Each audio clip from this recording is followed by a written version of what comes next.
Gracias, buenas tardes. Les agradezco que hayan quedado hasta este momento todavía. Agradecido con CISDET por la oportunidad de volver a expresarme. Aparentemente me facilitaron la presentación los ponentes anteriores. Por cierto, muy buenos, felicidades.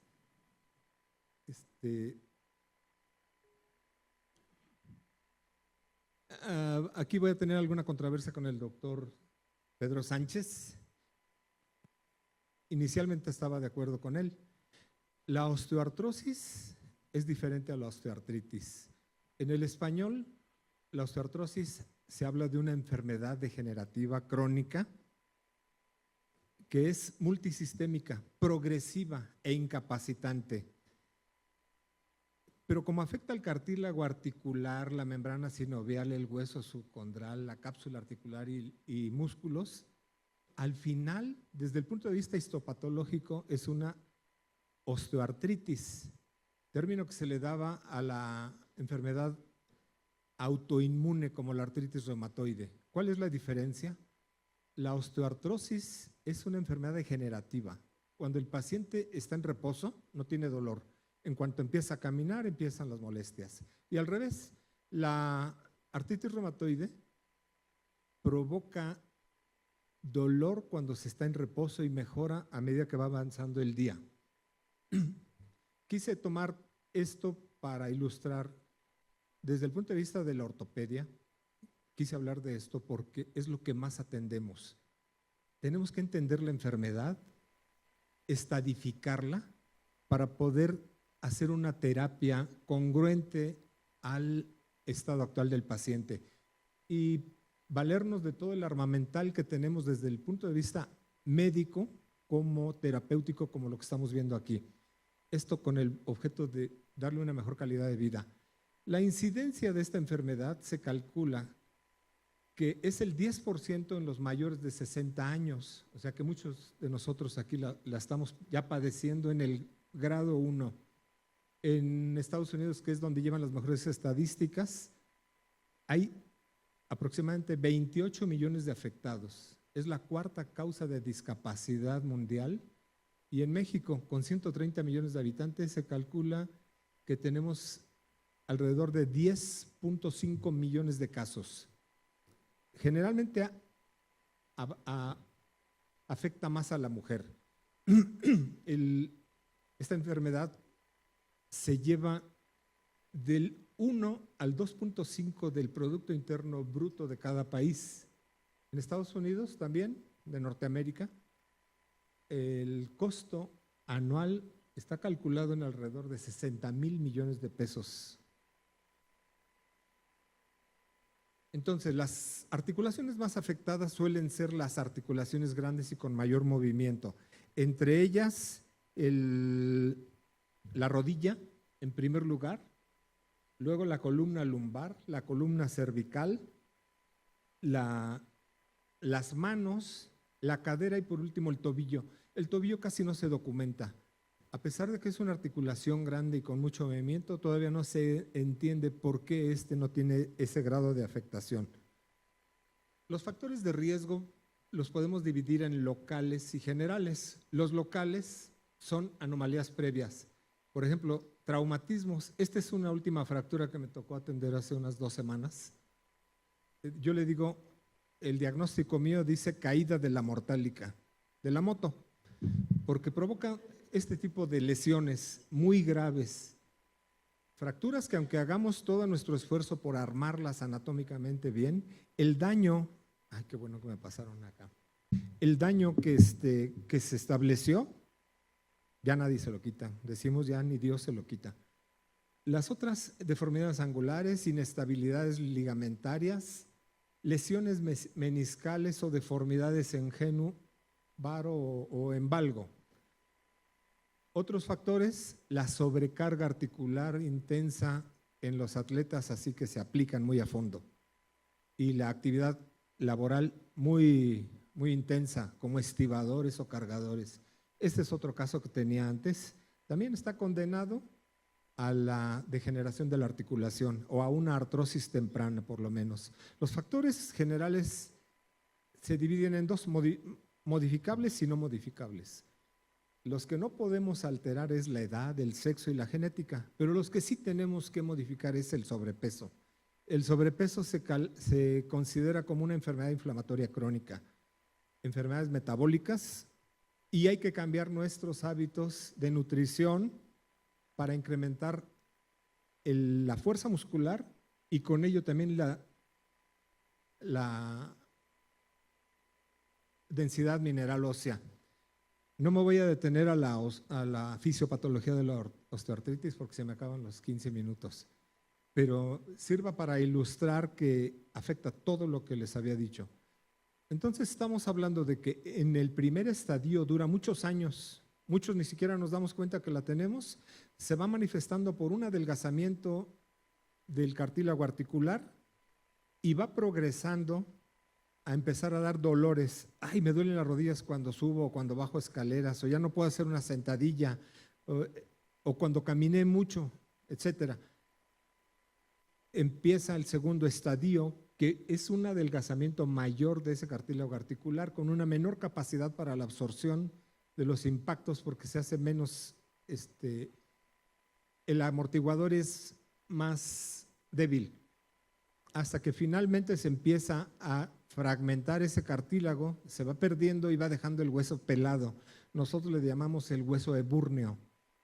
El cuarto estadio ya está prácticamente perdido el espacio y con osteofitos o huesitos alrededor de la articulación. El papel del aparato muscular brinda una protección para esto. Hay muchos futbolistas profesionales con lesiones meniscales o ligamentarias que suplen esa patología con la suficiente fuerza en los músculos. En cuanto dejan de hacer el deporte, empiezan las manifestaciones. Y al revés, hay pacientes que después de operados, aunque no fue un daño articular, el cerebro interpreta que fue una pérdida total. Y entonces su propio cerebro no los deja avanzar. Aquí se repite algo de lo que hablábamos. Entonces, los ortobiológicos usados en la osteoartrosis, osteoartritis, aquí los resumí.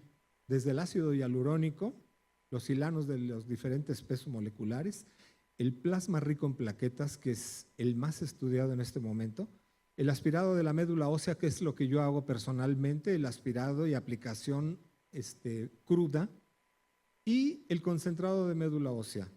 Recientemente se han metido los exosomas, células halogénicas, implantes de condrocitos autólogos o en cultivo, terapias avanzadas con otros condrocitos halogénicos, exosomas, secretomas, etcétera. Esto nomás ilustra la cantidad de artículos que se están acumulando en los últimos años, artículos científicos. ¿Qué encontramos en el plasma rico en plaquetas? Muchos factores de crecimiento. Aquí está un resumen de los más importantes, pero necesitamos un armamental, ya sea que sean métodos automáticos o métodos manuales. De todos modos, por lo menos necesitamos una centrífuga y los tubos de ensayo y el conocimiento para activarlo. El contenido de la médula ósea contiene lo mismo, pero tiene las células madre hematopoyéticas. Entonces yo uso el caldito más las células que nadan en el caldito. Hace 40 años, cuando yo era estudiante de ortopedia, bueno, ahora tengo 39 años de titulado de ortopedista, no había prótesis de rodilla así tan extensamente estudiadas como ahora. Las ponía el jefe del servicio nada más, una cada mes, cada 2 meses.